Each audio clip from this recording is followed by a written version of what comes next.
suite, c'est l'invité de la semaine sur Radio Vallée Côte d'Azur.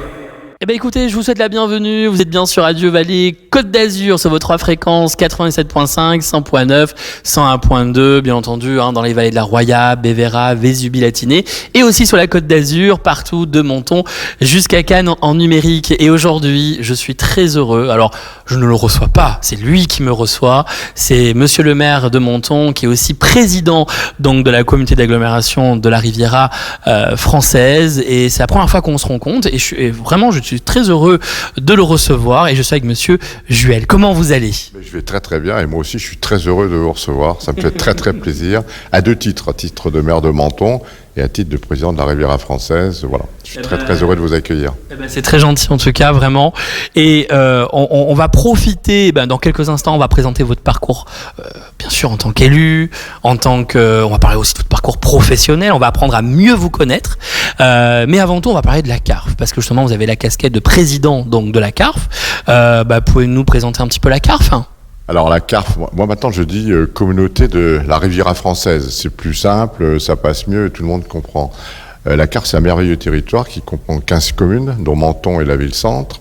On a des communes qui partent du haut pays, c'est-à-dire avec Tende, La Brigue, Saorge et Moulinet. Ensuite de ça, on arrive vers le moyen pays avec Sospel. Breil, je crois que vous connaissez particulièrement bien. Un petit peu.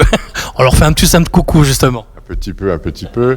Et puis ensuite, ce qu'on appelle les villages du Mentonais, c'est-à-dire Sospel, Gorbio, Saint-Agnès et Castellar. Donc c'est un territoire extraordinaire parce que on a la montagne, on a la mer, on a la forêt, on a la chasse, la pêche, bref. Et c'est un territoire qui a été meurtri par la tempête Alex il y a maintenant un peu plus d'un an et demi. Honnêtement, j'allais dire, faut le voir pour le croire. Moi, je l'ai vu quelques jours après. C'était des scènes de guerre terribles. Par contre, une solidarité extraordinaire de tout le monde. Vraiment, tout le monde a joué la solidarité à fond. La CARF est en train de se relever. Et la CARF va encore mettre, pour que toute cette Roya revienne, il y aura encore 3, 4, 50 travaux. L'État a été très présent. C'est important de le dire parce qu'on rate souvent. Mais l'État, le département a fait un travail extraordinaire. La région, tout le monde s'y est mis. Alors, un mot politique sur la CARF. La CARF, vous savez, c'est un peu le petit village gaulois qui est entre Monaco, parce qu'on est entouré de 2 pays amis, Monaco et l'Italie. Donc, et puis la communauté des Paillons, un peu au-dessus de nous. Puis la grande métropole niçoise. Donc, les choses sont très claires. C'était la position de Jean-Claude Guival, c'est la mienne aujourd'hui et c'est celle de tous les maires. La CARF, c'est la CARF. La CARF restera la CARF. Elle est indépendante, elle n'a aucune vocation à se rattacher ou être grignotée par de grands voisins, donc tout le monde a compris. Par contre, la CARF a volonté à travailler de façon intelligente, justement, avec la métropole, entre autres, parce qu'on a des sujets communs et puis on a besoin de travailler ensemble en bonne intelligence. Mais la CARF, c'est la CARF et restera la CARF. Au moins, le message, il est passé, il est clair. Alors justement, on va parler un petit peu de votre parcours pour ceux qui ne vous connaissent pas bien. Et justement, l'objectif de l'invité de la semaine, c'est qu'on apprenne à mieux vous connaître. Car justement, derrière cette casquette de maire qui est pas facile et qui est aussi président de la CARF, derrière tout ça, il y a un homme. Et c'est ça, nous, qu'on veut voir. Parce que, justement, quand on est politique, c'est pas facile. On nous aime pas. Et nous, on n'est pas là pour créer des polémiques. Justement, on est là pour apprendre à mieux vous connaître. Pouvez-vous nous expliquer un petit peu votre parcours professionnel et surtout en tant que politique, parce que j'ai regardé un peu et je sais que vous avez un gros parcours quand même derrière vous. Alors, j'ai commencé par le parcours professionnel, parce que la politique, après. Parcours professionnel, écoutez, j'ai fait des études comme tout le monde, des supérieures. J'ai fait l'Institut d'administration des entreprises. Ensuite, j'ai commencé ma carrière pendant 7 ans comme commercial dans l'appareillage électrique Legrand, qui est à Limoges, mais j'ai habité Bordeaux, où j'ai épousé une Bordelaise. Ensuite, je suis resté 2 ans de plus et j'ai quitté pour entrer dans le marketing direct avec le premier groupe de presse allemand, Bertelsmann, qui est un groupe qui a lancé le plus grand magazine depuis une 20aine d'années. Et puis, après le marketing direct, je me suis dit, pourquoi pas la publicité ? Donc après, j'ai fait 10 ans dans la publicité, où j'ai dirigé, comme directeur général du développement, plusieurs grandes agences de publicité américaines. Et puis là, j'ai changé complètement de cap. J'ai un de mes clients, qui était le président d'une compagnie aérienne qui s'appelait Air Liberté, dont on avait commencé à lancer la publicité, qui un soir m'a dit écoute, je cherche un directeur général, est-ce que tu veux pas être directeur général d'Air Liberté? Ce à quoi j'ai répondu, les avions, j'y connais rien. Il m'a dit c'est pas le problème, il faut gérer. J'ai relevé le défi, j'ai relevé le pari. Et pendant 2 ans, on a quand même donné une image. Je crois qu'il y a encore beaucoup de gens qui se rappellent d'Air Liberté. On aurait pu faire de très belles choses, mais bref, ça ne s'est pas fait. Avec juste deux petits points qui rappelleront peut-être des souvenirs à des gens. On avait créé un vol direct Paris-Londres pour aller faire ses soldes chez Harrods. Les gens partaient à 8h du matin, ils allaient chez Harrods, ils revenaient le soir. On avait fait des vols directs pour les Jeux Olympiques. Enfin bref, des vols sympas. La compagnie a arrêté. Et puis après, j'ai failli rentrer chez Air France. Ça ne s'est pas fait. Et là, j'ai racheté une société qui faisait des maquettes d'architecture. Je ne connaissais rien aux maquettes d'architecture. On m'a dit, bon, il faut la gérer. Heureusement d'ailleurs que c'est pas moi qui faisais les maquettes. Et là, ça a été ma dernière activité, puisque j'y suis resté jusqu'en 2007, où on a fait des maquettes pour les plus grands chantiers en France et dans le monde, de grandes opérations immobilières. Voilà. Puis en 2007, ma femme m'a dit, ça serait bien qu'on retourne vers Menton. On avait une maison de famille, et je suis arrivé à Menton. Ça, c'est la vie professionnelle. C'est un vrai parcours atypique, hein? Oui, c'est un parcours atypique et je me suis aperçu souvent que gérer une entreprise, il était bien sûr bon de connaître son activité, mais qu'à partir du moment où vous aviez des cadres qui maîtrisaient parfaitement le sujet, il fallait à la fois s'imprégner dans l'entreprise, la gérer. Donc je dirais, allez, 10 ans dans l'industrie, 10 ans dans la communication, une petite pause dans l'aérien et 10 ans dans l'architecture, voilà. D'accord, bah écoutez, en tout cas un sacré parcours, vraiment, ça va être très enrichissant. Et maintenant on va parler un petit peu du parcours politique, on va y venir, hein, on y vient. Hein. C'est comment dire, j'allais dire, non c'est pas un peu pareil parce que ça a été beaucoup plus souple et beaucoup plus fidèle. Je suis rentré en politique à Bordeaux, puisque j'ai pris une bordelaise et j'ai commencé ma carrière professionnelle à Bordeaux. Et à Bordeaux, il y a un homme qui m'a donné l'envie de faire de la politique qui s'appelait Jean-Jacques Servan-Schreiber. Alors c'est sûr, les gens vont dire, oui ça date un peu, mais bon, j'assume totalement. Il m'a donné l'envie de faire politique le jour où lui, député de Nancy, patron de l'Express, est venu se présenter à Bordeaux contre Jacques Chaban-Delmas. Alors pour la petite histoire, la marraine de ma femme était une amie de Chaban-Delmas. Vous voyez, ça a facilité les choses familiales. Bon, ça a été une expérience à la fois politique et médiatique extraordinaire. Et donc là, j'ai adhéré à l'époque au Parti radical valoisien, qui existe toujours. Et tout le monde dit, oh, tout le monde a été un peu radical. Et c'est vrai que quand vous voyez toutes les personnalités politiques, tous vous disent, ah oui, mais à un moment, j'étais un peu radical. Et ensuite, j'ai quitté le Parti radical pour soutenir Jacques Chirac quand il s'est présenté à l'élection présidentielle. Donc c'était le RPR. Puis j'ai pas bougé après. UMP, et puis maintenant les Républicains. Donc voilà. Donc voilà mon parcours politique. Ça, c'est les étiquettes. J'ai fait plusieurs mandats. J'ai été 12 ans élu dans la région parisienne, comme maire adjoint à Saint-Maur-des-Fossés et comme maire adjoint à Saint-Mandé, donc dans le Val-de-Marne, dans la majorité, si je peux dire. Et puis après, j'ai eu une expérience que je ne regrette pas, qui était extraordinaire. 2 mandats, donc 12 ans également, à Champigny-sur-Marne, la ville de Jean de Marchais. Là, j'étais dans l'opposition, je précise. On n'a pas gagné, on a failli plusieurs fois gagner, et aujourd'hui, je suis très fier parce que c'est un de mes amis qui est maire de Champigny, et qui a d'ailleurs fait rebasculer le département, un des derniers départements à gauche, communiste, qui est rebasculé à droite en 2020, le jour où ils ont gagné la ville. Voilà, et puis Jean-Claude Guibal, quand même, Menton, on se connaissait sur un plan personnel et politique. Donc quand je suis arrivé en 2007, j'ai tenu parole à ma femme pendant 6 ans, je n'ai pas fait de politique. En 2014, il m'a demandé de le rejoindre, en me confiant les délégations de l'urbanisme, l'aménagement du territoire. J'ai accepté, c'était 7 ans extraordinaires. On a fait énormément de choses sur Menton. Il m'a demandé de repartir à nouveau avec lui en 2020. Et comme il était déjà un peu fatigué, il m'avait chargé de m'occuper des finances, de l'administration générale, des affaires juridiques. Ce qui, au départ, il faut être franc, m'emballait pas spécialement. Je préférais l'urbanisme. Mais bon, je l'ai fait bien volontiers. Puis malheureusement, est arrivé ce qui est arrivé après. Alors justement, on va faire un petit clin d'œil à monsieur Jean-Claude Guibal, qui nous a tristement quittés. Quel lien vous aviez justement avec lui ? Alors, le premier lien que j'ai eu avec lui, c'était un lien, grâce bien sûr à la politique, mais un lien amical, puisqu'il était maire de Menton. Moi, j'étais élu dans une autre ville. On avait une maison de famille depuis plus de 50 ans à Menton, donc régulièrement, je venais à Menton. On se revoyait, on se côtoyait. C'était un lien, je dirais, purement amical. Et puis après, quand je suis rentré dans son équipe, ce que je retiens de lui, c'est un homme éminemment cultivé, mais à un point qui est difficile d'imaginer. Quelqu'un de pas très expansif forcément, mais qui, par son sourire, savait vous faire comprendre beaucoup de choses. C'était un fin politique, très fin politique. Et puis, à un moment, il a changé un peu, je dirais, son optique. Il a voulu se consacrer beaucoup plus à sa ville, donc il a abandonné son mandat de député. Donc voilà, non, c'est un homme très, très attachant. Voilà, il n'aimait pas les conflits. C'est un homme qui n'aimait pas les conflits, mais qui savait faire comprendre et imposer, mais qui écoutait. Bon, après, on a eu quelques divergences sur des sujets, mais à la limite, c'est jamais vraiment avec lui que j'ai eu les divergences. Avec son entourage, ce qui n'est pas pareil. Merci beaucoup, en tout cas, vraiment. En tout cas, il nous manque tous et je pense qu'il sera aggravé dans le cœur des Mentonnais.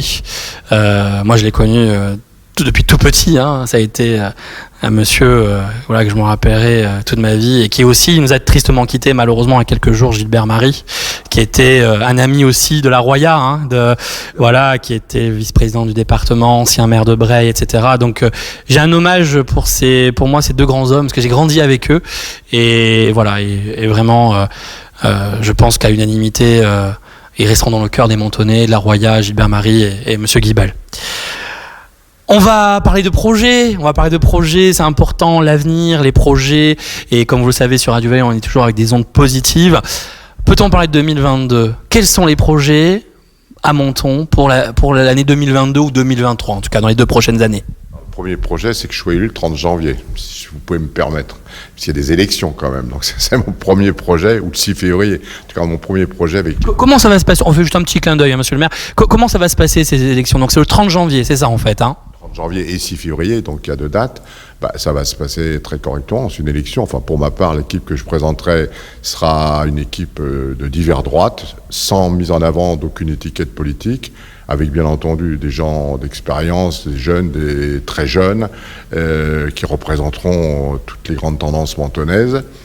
Ça, c'est le profil de la liste. Des gens qui seront engagés pour travailler, pour Menton.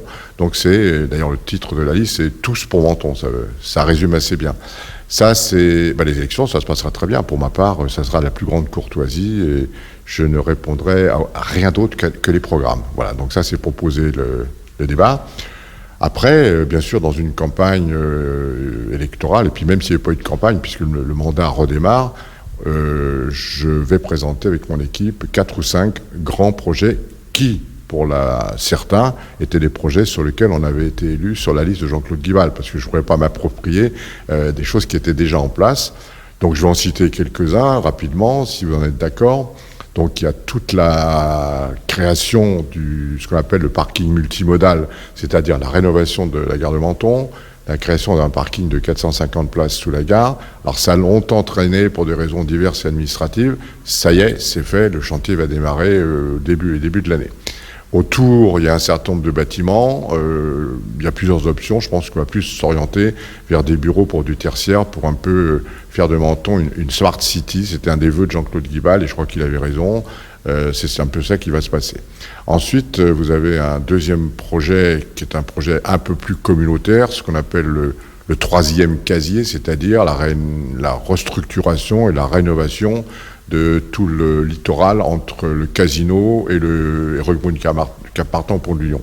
Digue immergée pour casser donc les courants, réaménagement des plages de manière à ce que l'on ait une longueur balnéaire avec tous les hôtels qui s'y trouvent, un peu comme les plages à Caravan.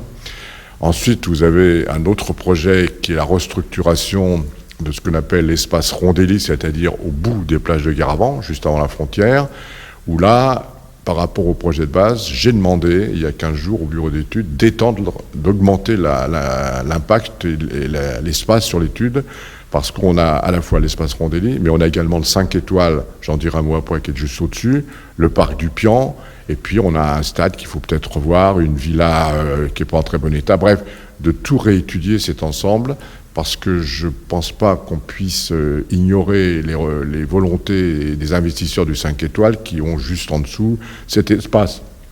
Il faut que tout le monde travaille ensemble, donc ça c'est en train de se restructurer. Alors le 5 étoiles. Le 5 étoiles, la première grue, ça a été arrêté un certain temps, à cause du Covid, à cause de certaines divergences entre l'investisseur et les sociétés de construction. J'ai à nouveau reçu la semaine dernière les deux. Les choses sont claires, les contrats entre eux sont signés et la deuxième grue sera installée avant le 15 janvier. Les travaux reprennent. Devant, ce seront bien des boutiques comme prévu et non pas des chambres. Il faut compter 2 ans et demi de travaux. Voilà. Ça, c'est le troisième point. Quatrième point, avec la CARF, on va lancer une grande opération d'amélioration de l'habitat sur l'ensemble du territoire de la CARF. Et donc, sur Menton, sur les 5 ans, il y a environ 60 logements qui doivent être restaurés, remis en état, soit des logements insalubres, soit des logements où les propriétaires, même propriétaires bailleurs, dans certains cas, ont peu les moyens de le faire. Et on voudrait que la majorité, les 3/4 de ces logements, soient dans la vieille ville, de manière à restaurer ces appartements dans la vieille ville pour la redynamiser, parce que c'est trop dommage, tout a été ravalé, c'est très beau, et je veux dire, s'il n'y a pas de rénovation, pas d'habitants, on aura du mal à y mettre des commerces et vice-versa. Donc ça, c'est important, et ça touchera également toutes les autres communes de la Roya. Ensuite, il y a 2 autres dossiers qu'on peut évoquer, fait déjà pas mal, mais enfin 2 autres dossiers qu'on peut évoquer. Il manque des choses pour les jeunes à Menton. Alors, aussi bien dans le domaine du sport que dans le domaine culturel. Donc là, il faut parler franchement, on a 2 problèmes. Un, l'espace pour le construire, et puis il faut allier jeunesse-bruit avec calme et sérénité. Non, mais c'est vrai. Donc, alors autant on voit dans des maisons de retraite des personnes âgées qui vivent avec des jeunes de façon extraordinaire. Maintenant, on a des résidences multi-âges où ça se passe très très bien.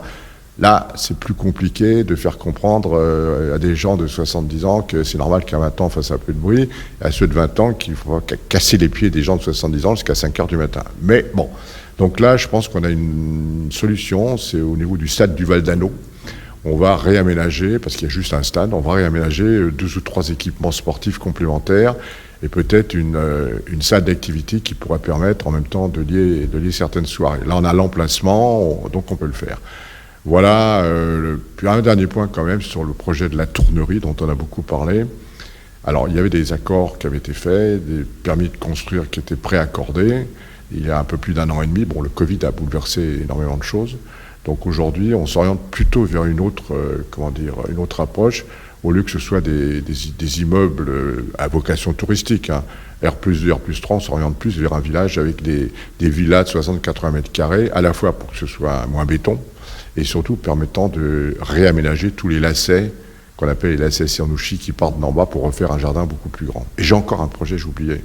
Idiot, excusez-moi, il y en a beaucoup. C'est bien, il y a plein de projets. Projet, et encore. Le projet, c'est... Alors, ça ne sera pas fait que par la ville de Menton.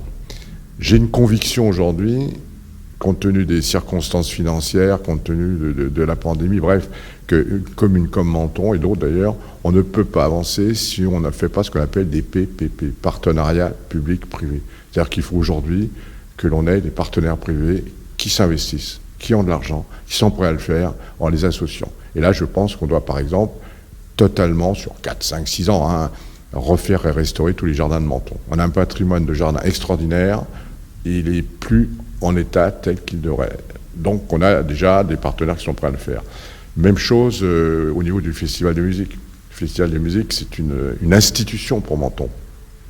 Aujourd'hui, ça coûte une fortune. Il suffit qu'on ait une année comme on a avec le Covid pour tout bouleverser financièrement.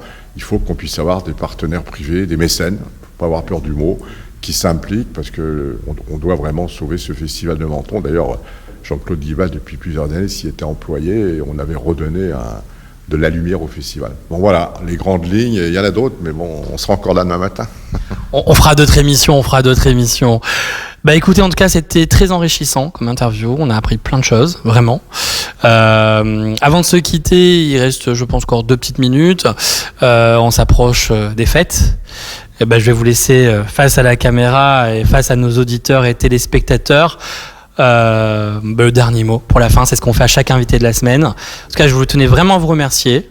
Vraiment, et c'était très agréable. Moi, comme on dit, tout le monde nous connaît depuis 17 ans, maintenant on fait pas de politique, mais on parle d'hommes, on parle de femmes, de passion, de motivation. C'est ça l'invité de la semaine, où chaque semaine on découvre des personnes vraiment fabuleuses. Voilà. Non, mais c'est vrai, il faut le dire. On est avec des hommes, avec des femmes, il faut jamais l'oublier. Et voilà. Et puis j'arrête de parler. Moi, en tout cas, je vous donne.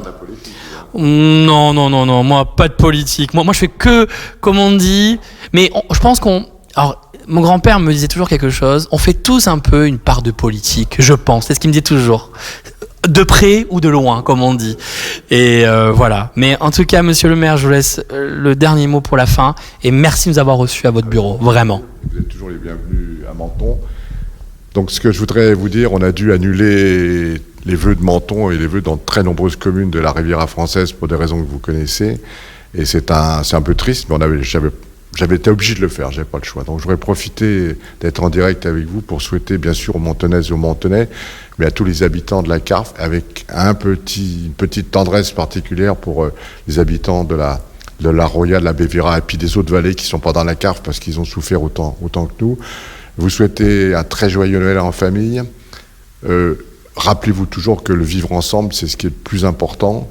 Et puis que l'année 2021 se termine avec un taux d'incidence qui a atteint son pic.